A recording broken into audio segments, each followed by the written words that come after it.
कि पता न चले कि इसका चिन्ह, रथ के पहियों का चिन्ह कैसे जा रहा है, और यहाँ से लेकर के निकल चलना।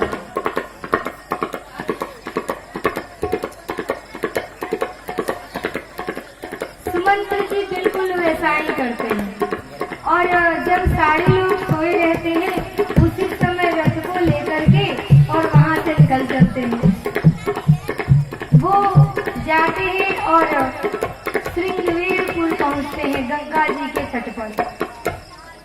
इधर जो लोग सोए रहते हैं जब उठते हैं तो कहते हैं कि हमारे जीवननाथ कहाँ चले गए हमें छोड़कर, बहुत भांति से विलाप करते हैं। वहां श्री रामचंद्र जी जब श्रृंगवेरपुर में गंगा जी के तट पर पहुंचते हैं तो अपनी प्रिया श्री सीता जी से गंगा जी के बारे में बताते हैं, उनकी महिमा कहते हैं, और गंगा जी में स्नान करते हैं, गंगा जल का पान करते हैं। फिर उनका सबका मन प्रसन्न होता है। जैसे ही यहाँ निषाद राज को पता चलती है कि महाराज के पुत्र श्री रामचंद्र जी यहाँ आए हुए हैं, तो अपने सभी लोगों के साथ वो आते हैं उनके स्वागत के लिए। बहुत प्रकार से भेंट की सामग्री लेकर के आते हैं और श्री रामचंद्र जी का आदर सम्मान करते हैं। कहते हैं श्री रामचंद्र जी को कि प्रभु आप हमारे नगर में चलिए, पर श्री रामचंद्र जी बोलते हैं कि मैं नगर में नहीं जा सकता, क्योंकि मैंने वचन दिया है कि मैं नगर में नहीं जाऊंगा।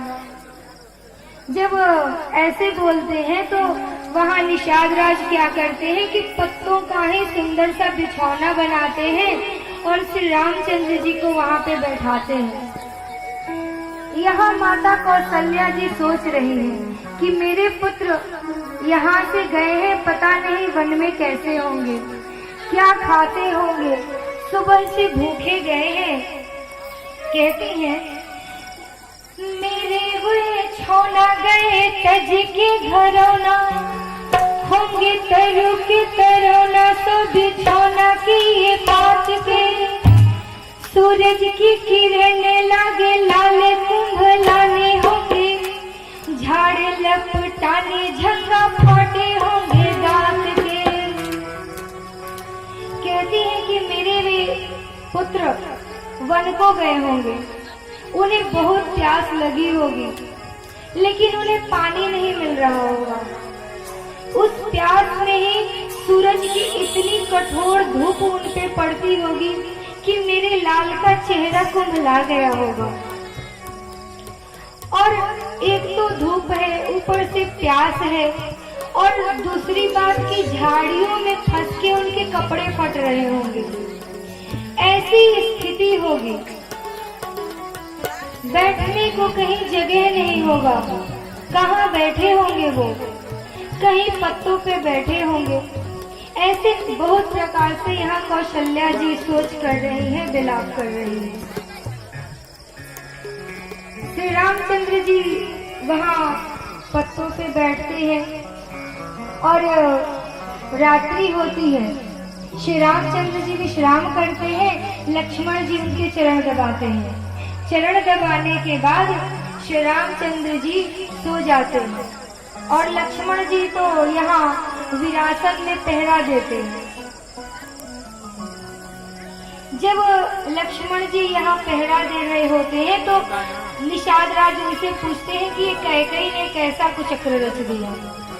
तो लक्ष्मण जी कहते हैं कि को न को सुख दुख कर दाता, कोई किसी के सुख और दुख का दाता नहीं होता, सब अपने कर्मों का फल भोगते हैं। दूसरे दिन तुरंत सुबह हो जाता है और श्री रामचंद्र जी उठते हैं। उठ के स्नान आदि करके वट के वृक्ष का गोंद मंगाते हैं, उनसे अपनी जटाओं को बांधते हैं। जटाओं को बांध करके एकदम मुनि की तरह बन जाते हैं। सुमंत्र जी जब देखते हैं श्री रामचंद्र जी की ये दशा तो उनसे बर्दाश्त नहीं होता।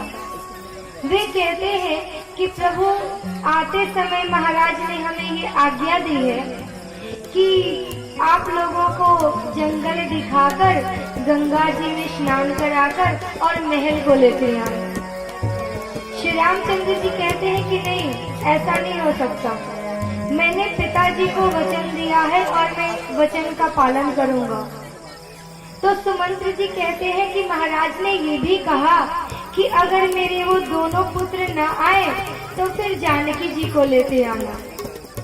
वो कभी अपने यहाँ रहेंगी, कभी अपने पिताजी के यहाँ रहेंगी। ये बात जब सुनती है सीता जी तो बिलखने लगती है, रोने लगती है। कहती है कि मेरे पिता महाराज जनक के यहाँ तो बड़े बड़े राजा अपने मुकुटों को रगड़ते हैं, लेकिन वैसा राज्य भी मुझे नहीं चाहिए, वैसी जगह भी मुझे नहीं रहना। मैं तो जंगल में रहूंगी और जहाँ हमारे प्रियतम रहेंगे मैं वहीं खुश रहूंगी। वो मना कर देती है। फिर श्री रामचंद्र जी वहां से सुमंत्र जी को भेज देते हैं और खुद गंगा जी के तट पर आते हैं। वहां एक केवट रहता है। कहते हैं श्री रामचंद्र जी कि नाव लेकर के आओ, पर मांगी नाव न केवट आना। नाव मांगते हैं लेकिन केवट नहीं आता है। कहते हैं राम जी कि तुम वहां क्यों खड़े हो, आते क्यों नहीं हो? केवट कहता है कि मैं आपको अच्छे से जानता हूँ। कहते हैं राम जी कि क्या जानते हो? तो कहता है कि आपके जो चरण की रज है ना, ये बड़े चमत्कारी बूटी की तरह है। राम जी कहते हैं कि कैसे? तो कहते हैं कि आपके चरण की रज से एक पत्थर की शिला स्त्री बन गई और हमारी जो काट है वो पत्थर से कठोर नहीं है, ये तो तुरंत स्त्री बन जाएगी। फिर मेरी जीविका का साधन तो यही है। अरे दरिया लागे कि कैसे उतारी तो का पार, दरिया लागे कैसे उतारी तो का पार, दरिया लागे। अब दरिया लागे लागे लागे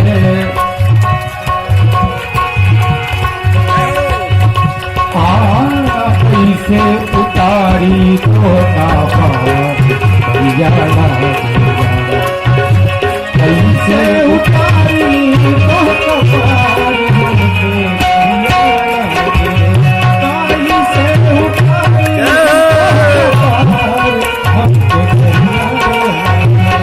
दरिया लागे नारा, दरिया लागे नारा, दरिया लागे नारा, दरिया लागे नारा। कैसे हमके दरिया लागे पर कभी हमके दरिया लागे